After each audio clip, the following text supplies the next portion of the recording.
Abala na ang Philippine Coast Guard sa pagtitiyak sa seguridad sa mga pantalan sa Mindanao sa gitna ng martial law.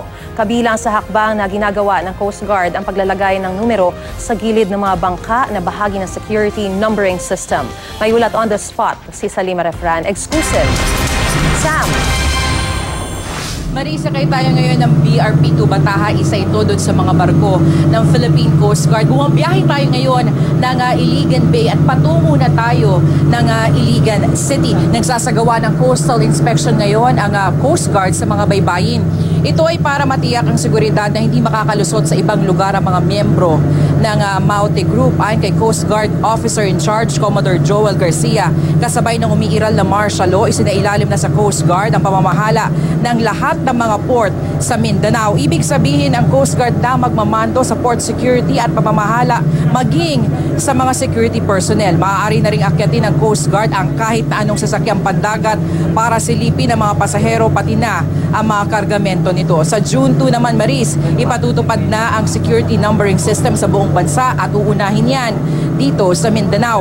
Sa ilalim ng sistemang ito, lalagyan na ng numero ang lahat ng mga sasakyang pandagat, mapamalaki o maliit na bangka. Dito malalagay sa isang database sa mga detalye ng mga sea vessel. Sa June 2, sisimulan na nga yung pagpipintura ng mga numero. Bukod sa numero, may iba pang security features na ilalagay ang Coast Guard. Ang PCG mismo ang gagawa nito. Narito ang pahayag ni Commodore Joel Garcia, OIC ng Philippine Coast Guard. Pag lahat ang bangka ay mayroon ng mga sakyan pandagat, malalaman na natin to kung sino mga may-ari. At ito'y malaking deterrence na ang bangka ay magagamit o mga sakyan pandagat ay magagamit sa mga masasamang gawain. Maris, anumang oras or mga around 1 p.m. ay inaasahang makakarating na tayo ng Iligan City. Doon magkakaroon ng security meeting ang Philippine Coast Guard. Ngayong linggo, inaasahan din ang pagdating sa Iligan City ng BRP Pampanga. Dala ang relief goods para nga sa mga apektado ng bakbakan sa Marawi City. Yan ang latest mula nga dito sa Iligan Bay.